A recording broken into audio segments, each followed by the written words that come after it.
Hello बच्चों, welcome to my YouTube channel Devika studies. तो बच्चों, आज की इस वीडियो में मैं आपके लिए राउल्ट का नियम लेकर आई हूँ, जो कि आपकी बोर्ड परीक्षा के लिए मोस्ट इम्पोर्टेंट है, क्योंकि ये हर साल किसी ना किसी सेट में दिख ही जाता है।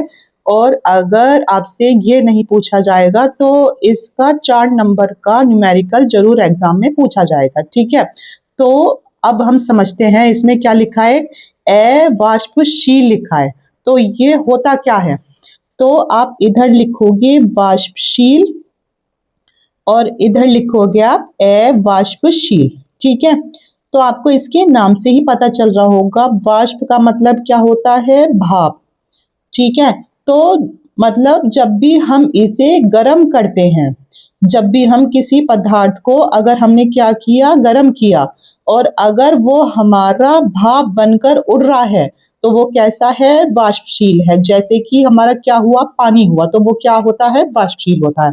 और अवाष्पशील का मतलब है कि जब हमने किसी द्रव को गर्म किया और वो ऊपर भाप बनकर नहीं उड़ा।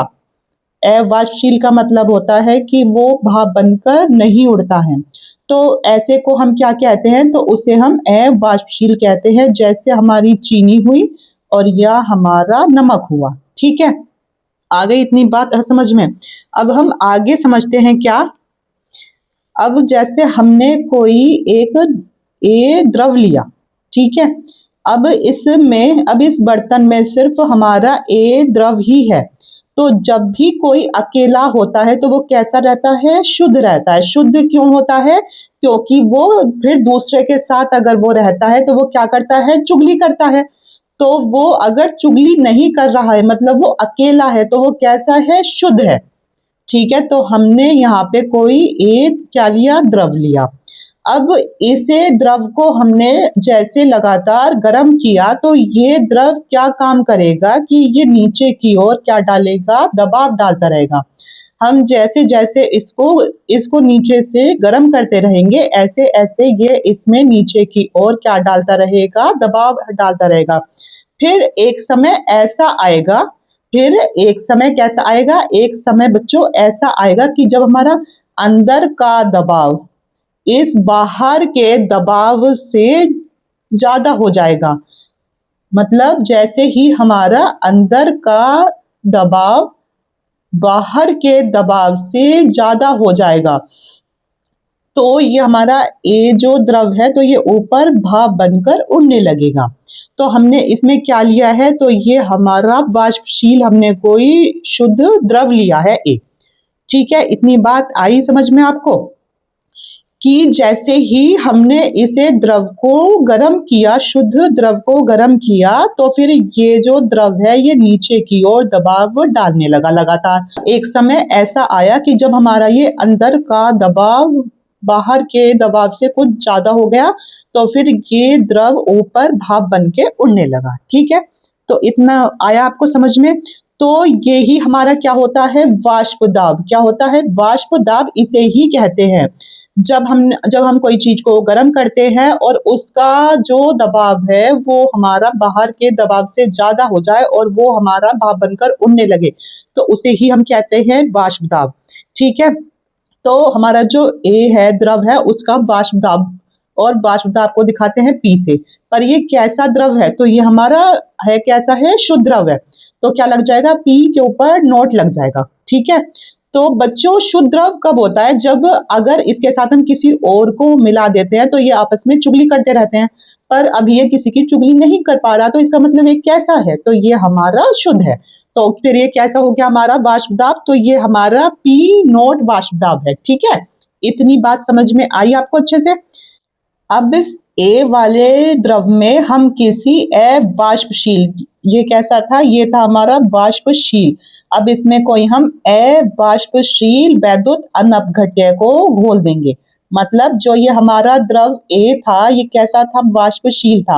अब इसमें हमने ऊपर से क्या घोल दिया, अवाष्पशील, मतलब या तो नमक घोल दो या फिर चीनी घोल दो, है ना, कि जो ऊपर ऊपर भाप बनकर उड़ते नहीं है। और ये हमारा वैद्युत अनअपघट्य क्या होता है, वैद्युत अनअपघट्य क्या होता है, तो जब किसी शुद्ध द्रव में बिजली पार नहीं हो पाती, तो उसमें हम किसी अनपघट्य मतलब कि जिसमें बिजली पार हो जाए उसको घोल देते हैं। जैसे हमने इसमें क्या घोल दिया, नमक घोल दिया, ठीक है। तो इसमें फिर बिजली आराम से पार हो जाती है, ठीक है। तो हमारा ये जो बी है ये कैसा है, अवाष्पशील है। इसे कितना भी गर्म कर लो तो ये ऊपर हमारा भाप बन के उड़ेगा नहीं, ठीक है। और इसकी ये भी खासियत है कि ये इस ए को भी ऊपर भाप बन के उड़ने नहीं देगा। ये पूरी कोशिश करेगा कि अगर मैं गलत हूं तो फिर तुझे भी मैं उड़ने नहीं दूंगा।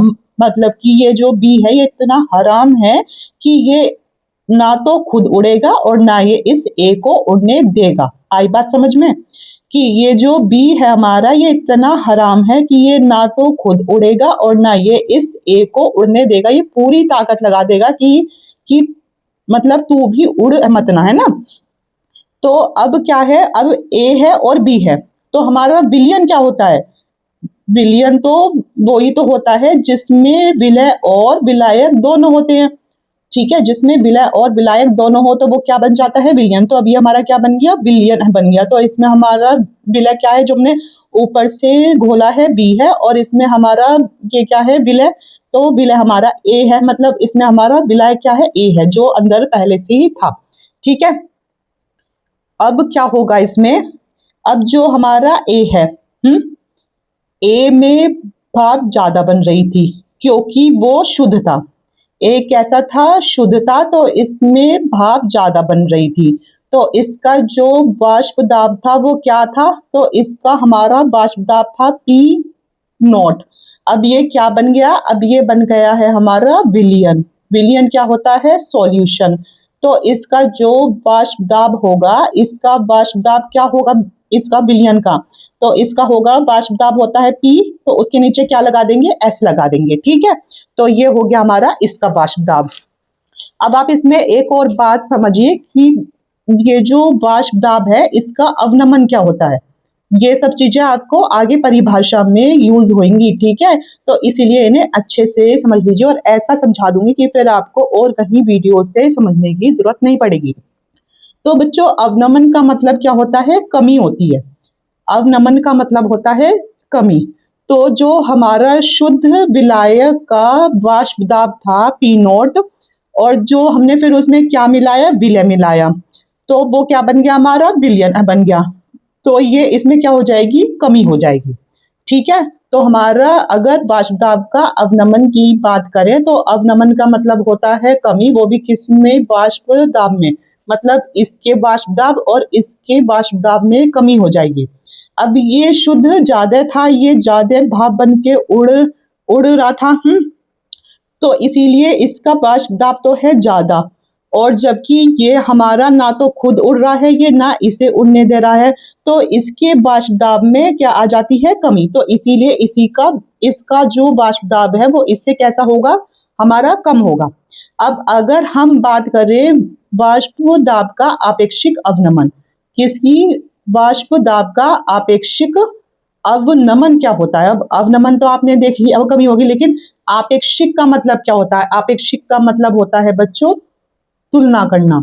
आपेक्षिक का मतलब होता है तुलना करना, और हम तुलना कैसे कर सकते हैं, अगर हम इन्हें अनुपात में लेंगे तो ही हम इनकी तुलना कर पाएंगे, ठीक है। अगर हम इन्हें अनुपात में लेंगे तो ही हम इनकी तुलना कर पाएंगे। मतलब कि यह वाष्प दाब की जो अब कमी है, जो हमारा पूरा अवनमन है, ये तो हो गया ये, ठीक है, कमी।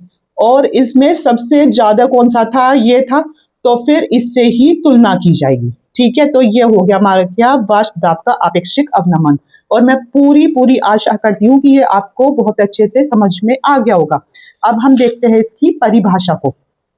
तो इसकी परिभाषा क्या कहती है, राउल्ट का नियम क्या कहता है कि इस नियम के अनुसार जब किसी विलायक में अवाष्पशील वैद्युत अनपघट्य पदार्थ घोल दिया जाता है, तो मुझे पता है कि अब आपको इनके अर्थ अच्छे से पता चल गए होंगे कि ये क्या क्या है। तो इस नियम के अनुसार जब किसी विलायक में अवाष्पशील वैद्युत अनपघट्य पदार्थ घोल दिया जाता है तो विलयन के वाष्प दाब का आपेक्षिक अवनमन जो है तो वो हमारा विलय के मोल प्रभाज्य के बराबर हो जाता है। ठीक है, तो जो हमारा ये विलयन का वाष्प दाब का आपेक्षिक अवनमन अभी आगे बताया था क्या था। आपेक्षिक का मतलब तुलना करना, मतलब अनुपात में, और अवनमन का मतलब क्या थी, कमी थी। वो भी इस वाले में से इसको घटा दिया था। इनमें से कौन सा था ज्यादा, ये वाला, तो ये आ जाएगा फिर हमारा इसमें नीचे। ठीक है, और अब यहाँ बात करी जा रही है, हम मतलब जो भी हमने इसमें विलय मिलाया है उसके मोल प्रभाज्य के बराबर है।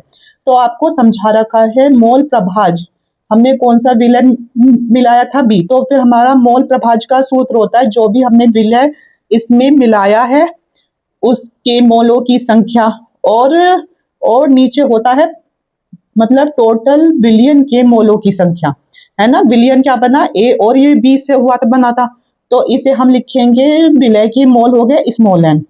ठीक है, मतलब विलय के मोल हो गए स्मॉल एन, और हमारा विलायक का मोल कैसा होगा, कैपिटल एन से दिखा देंगे। इतना याद रखना, अगर आएगा विलायक तो उसे करेंगे हम किससे, बड़े से दिखाएंगे, और अगर बात कर रहे हैं हम किसकी, विलय की, तो उसे हम दिखाएंगे किससे, छोटे से दिखाएंगे। ठीक है, तो ये आ गया। अब इसे हम करेंगे किसके लिए, तनु विलयन के लिए।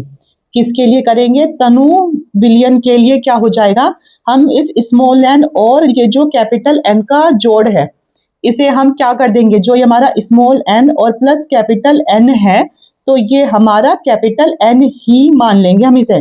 ऐसा क्यों करेंगे, हम इसमें स्मॉल एन और ये कैपिटल एन का जो जोड़ है हम इसे कैपिटल एन ही समझ लेंगे, क्योंकि हम यहाँ मान रहे हैं कि स्मॉल एन जो है वो बहुत ज्यादा छोटा है कैपिटल एन से। तो आप इसमें स्मॉल एन को लिखो या ना लिखो तो उससे कोई फर्क नहीं पड़ेगा।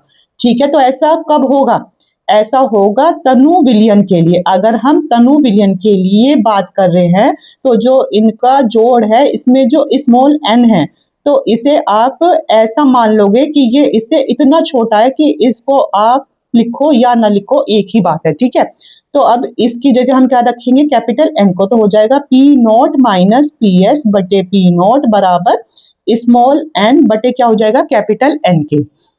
इतना आया समझ में। अब इस फॉर्मूले को हम किसके रूप में लेंगे, अब इस फॉर्मूले को हम द्रव्यमान या फिर भार के रूप में लेंगे। अब आपको पता है कि चूंकि जो हमारी मोलों की संख्या होती है, स्मॉल एन क्या है, मोलों की संख्या, वो किसके बराबर होती है, तो वो हमारी भार बटे अणु भार के बराबर होती है। ठीक है, होती है नहीं होती है, तो आपको पता है कि हम इसे किसके बराबर ले रहे हैं, मतलब ये सूत्र अब हो चुका है पर हम इसे मोलों में नहीं रख सकते। हम इसे किस में लेंगे, या तो द्रव्यमान में या फिर इसके भार में। द्रव्यमान और भार एक ही चीज होती है। तो अगर हम बात करें स्मॉल एन की, तो आपको पता है ये मोलों की संख्या स्मॉल एन, इसके भार स्मॉल डब्ल्यू और इसके अणु भार स्मॉल एन के बराबर है, मतलब इनके इसके बटे के।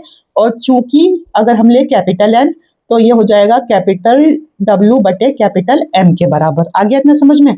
अब जो हमारा ये था सूत्र, तो इसे ऐसा का ऐसे उतार दो कि P not minus P S बटे पी नॉट बराबर जो हमारा स्मॉल एन था इसकी जगह आएगा स्मॉल डब्ल्यू बटे स्मॉल एन, फिर आएगा हमारा क्या है बटे, अब जो ये हमारा कैपिटल एन है इसकी जगह हम इसमें लिखेंगे कैपिटल डब्ल्यू बटे कैपिटल एम।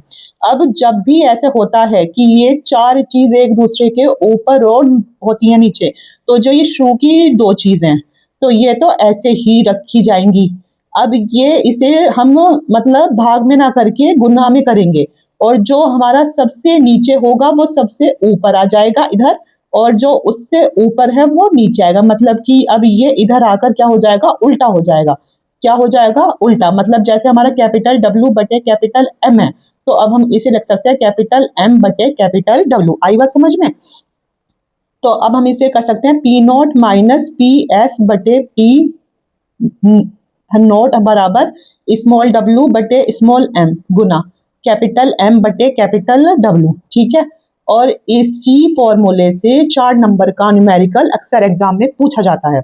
अब इसमें आप ये भी मतलब लिखकर दिखाओगे कि ये क्या क्या चीज है। पी नॉट क्या है इसमें, तो हमारा पी नॉट है शुद्ध विलायक का वाष्प दाब, क्या है, पी नॉट है शुद्ध विलायक का वाष्प दाब, ठीक है। और हमारा पीएस क्या है, तो हमारा यहाँ पीएस है विलयन का वाष्प दाब। पीएस क्या है, पीएस है हमारा विलयन का वाष्प दाब, ठीक है। और स्मॉल डब्ल्यू क्या है, स्मॉल डब्ल्यू है हमारा विलय का भार या फिर हो जाएगा द्रव्यमान, ठीक है। स्मॉल एम क्या है, स्मॉल एम है हमारा विलय का अणुभार, स्मॉल एम होगा विलय का अणुभार, ठीक है। अब ऐसे ही कैपिटल डब्ल्यू क्या है, हमारा विलायक का भार, कैपिटल डब्ल्यू है हमारा विलायक का भार, ठीक है। और कैपिटल एम क्या है हमारा, तो ये है हमारा विलायक का अणुभार, विलायक का अणुभार। अब हम समझेंगे राउल्ट के नियम की सीमाएं। तो इसमें सबसे पहला है यह तनु विलयन पर लागू होता है। तो ये बात याद रखना कि ये सांद्र पर लागू नहीं होता, तो ये किस पर होता है, तो ये हमारा तनु विलयन पर होता है लागू। अब हमारा तनु और सांद्र क्या होता है, जैसे इसमें हमने क्या लिया, हमने यहाँ जल लिया, ठीक है। और इसमें हमने डाल दी 1 चम्मच चीनी, और इसमें हमने डाल दी क्या, 5 चम्मच चीनी। तो इसमें कौन सा गाढ़ा, तो ये हमारा ज्यादा गाढ़ा। और जो तनु विलयन होता है ये कैसा होता है, तो ये हमारा कम गाढ़ा होता है, ठीक है। आ गई बात समझ में, तो ये इनमें होता है हमारा क्या अंतर, ठीक है। तो जो हमारा राउल्ट का नियम है तो ये हमारा तनु विलयन पर लागू होता है। दूसरा है कि इसमें भी ताप स्थिर रहना चाहिए, ठीक है। इसमें तीसरा है जो विलय पदार्थ विलायक के साथ रासायनिक अभिक्रिया करते हैं या फिर नया यौगिक बनाते हैं तो वे राउल्ट के नियम का पालन नहीं करते हैं। तो ये इसकी 3 हमने सीमाएं लिखी हैं। आई होप आपको अच्छे से समझ में आ गई होंगी। अब हम इसके मोस्ट इम्पोर्टेंट न्यूमेरिकल को देखने वाले हैं जो कि एग्जाम में पूरे 4 नंबर का पूछा जाता है। तो क्वेश्चन है कि किसी ताप पर एक विलायक का वाष्प दाब 0.416 बार है तो 0.5 ग्राम अवाष्पशील विलय पदार्थ को 42 ग्राम विलायक में घोला गया है जिसका मोलर द्रव्यमान है 84। प्राप्त विलयन का वाष्प दाब 0.414 बार पाया गया तो पदार्थ का मोलर द्रव्यमान ज्ञात कीजिए। तो बच्चों इसमें सीधा आप इसका सूत्र को लगाएंगे और आंसर पाएंगे, ठीक है।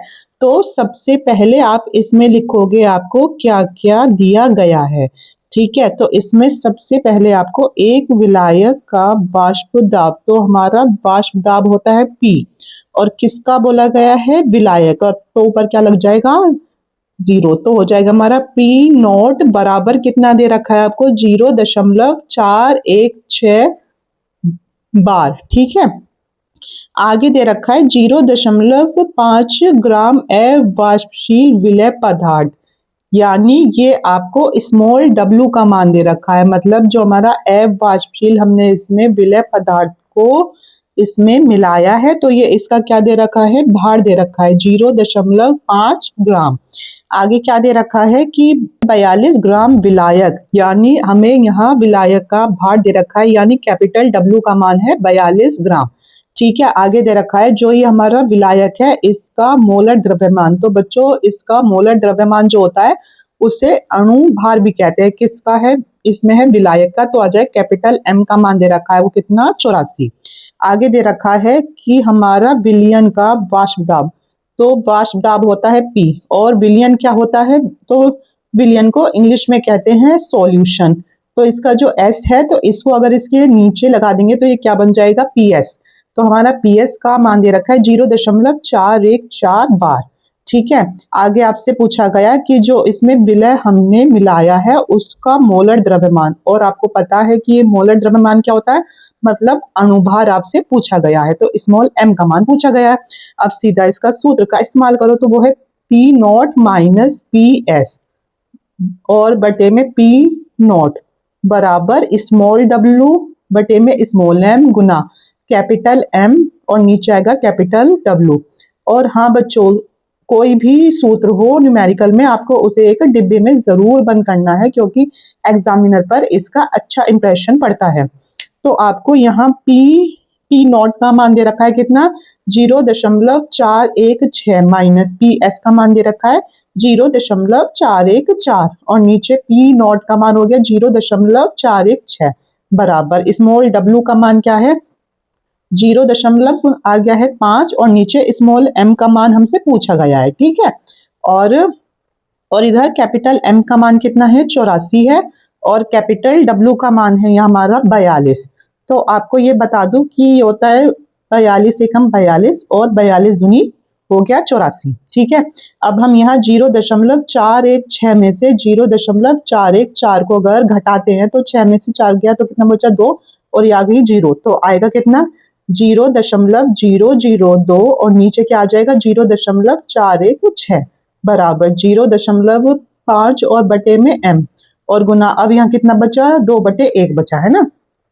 अब क्या होगा, अब इस दशमलव से ये दशमलव हट गया और इसे इससे काट देंगे कि 2 एकम 2 और ये होगा 2 दूनी 4। अब एक हमारा 2 से छोटा है तो इसलिए लगा देंगे 0 और हो जाएगा 2 अट्ठे 16। ठीक है, तो हमारा क्या आया, ये आया 1/208 बराबर, और अगर 0.5 की 2 में गुना करोगे तो कितना आएगा आपका 5 दूनी 10 आएगा और हमारा दशमलव एक स्थान पहले है तो 1 आ जाएगा, तो 1 क्या हो गया m हो गया।